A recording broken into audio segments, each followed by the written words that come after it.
הרבה שערים, הכי הרבה אסיסטים, הכי הרבה תארים, נעל הזהב 6 פעמים, כדור הזהב 8 פעמים, אין שום תואר שהוא לא זכה בו. יודע מה הבעיה עם הנוער של היום? לא, אני בטוח שתספר לי. שאין לכם מושג מההיסטוריה.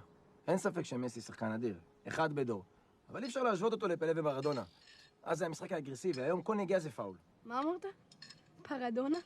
מרדונה. תגידי, מה לומדים אותו בבית ספר? שחקני עבר, זה רק בגרויות, מה קרה לך?